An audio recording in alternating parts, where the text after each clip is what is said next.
नमस्कार दोस्तों, एक बार फिर से आप सभी का स्वागत है आपके अपने YouTube channel study channel MP में। और चलिए आज मैं शवांगी और विषवांगी मिश्रण में अंतर बताने वाला हूं, जो कि बहुत ही महत्वपूर्ण क्वेश्चन है दोस्तों। आपके एग्जाम में पूछा जाता है, खासकर कक्षा 9वीं के एग्जाम में।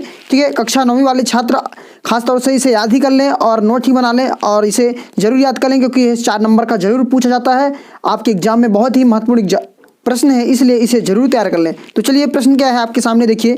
शवांगी और विषवांगी मिश्रण में अंतर। शवांगी और विषवांगी मिश्रण, ये क्वेश्चन ऐसा है कि हर वर्ष पूछा जाता है और इसका आंसर आपको बहुत ही सरल तरीके से देना होता है और जल्द ही आप इस वीडियो के माध्यम से सीख पाएंगे। देखिए, एक तरफ लिखना है आपको शवांगी मिश्रण, एक तरफ लिखना है विषवांगी मिश्रण।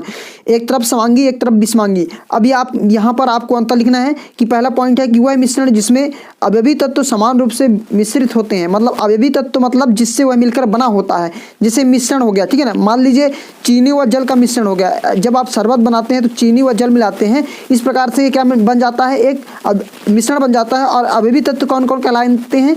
चीनी व जल। चीनी व जल, दो पदार्थ लेते हैं हम, चीनी व जल, तो इसी प्रकार से वह दोनों क्या कहलाएंगे? अवयव कहलाएंगे। अर्थात जिससे मिलकर मिश्रण बना होता है उसका वह अवयव कहलाता है। ठीक है, तो समझिएगा पहला पॉइंट कि वह मिश्रण जिसमें अवयवी तत्व समान रूप से मिश्रित होते हैं। मतलब समान रूप से मतलब पूरी तरह से मिले हुए होते हैं, उसे हम क्या कहते हैं? समांगी मिश्रण कहते हैं। जैसे नाम पे ही है समांगी। समांगी मतलब समान रूप से मिला हुआ। ठीक है, विषमांगी मतलब असमान रूप से, यानी समान रूप से नहीं मिलना। ठीक है, तो वह मिश्रण जिसमें अवयवी तत्व असमान रूप से मिश्रित होते हैं। असमान मतलब समान रूप से मिश्रित नहीं होते हैं। ठीक है, तो वह मिश्रण जिसमें अवयवी तत्व असमान रूप से मिश्रित होते हैं विषमांगी मिश्रण कहलाता है।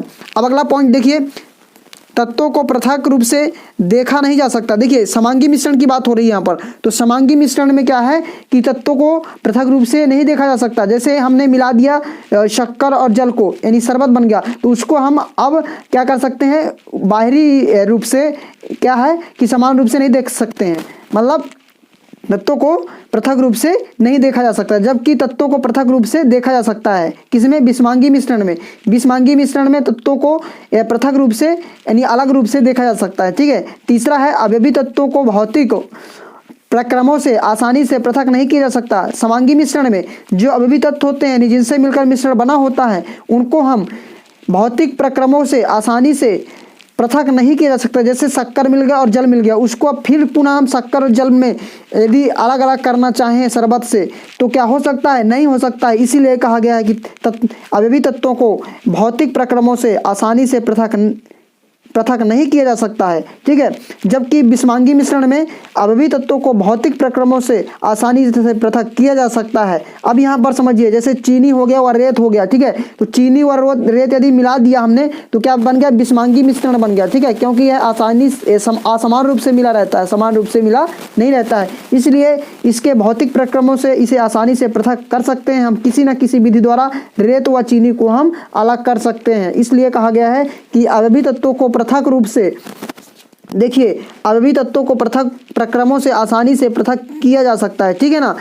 अब एग्जाम्पल यदि लिखना चाहें तो एक एग्जाम्पल भी आप लिख सकते हैं 4 नंबर पे कि उदाहरण, चीनी व जल का विलयन। जैसे हमने अभी बताया कि चीनी व जल का विलयन, नमक व जल का विलयन। यदि नमक और जल मिला दिया जाए तो यह क्या बन जाता है? समान रूप से मिल जाता है नमक व जल, और एक प्रकार का मिश्रण बन जाता है जिसे हम समांगी मिश्रण कहते हैं। ठीक है, और विषमांगी मिश्रण चीनी व रेत का मिश्रण, दूध। ठीक है, तो इस प्रकार से हम कह सकते हैं कि विषमांगी मिश्रण होता है। तो चीनी व रेत को यदि मिलाएंगे तो असमान रूप से मिलेगा, मतलब समान रूप से नहीं मिलेगा। इसे हम किसी न किसी विधि द्वारा अलग भी कर सकते हैं। इसलिए एक एग्जाम्पल हो गया चीनी व रेत का मिश्रण, किसमें? विषमांगी मिश्रण में। और समांगी मिश्रण में चीनी व जल का विलयन या नमक व जल का विलयन। ठीक है दोस्तों, तो आज का छोटा सा वीडियो आपको कैसा लगा प्लीज़ कमेंट में जरूर बताएं।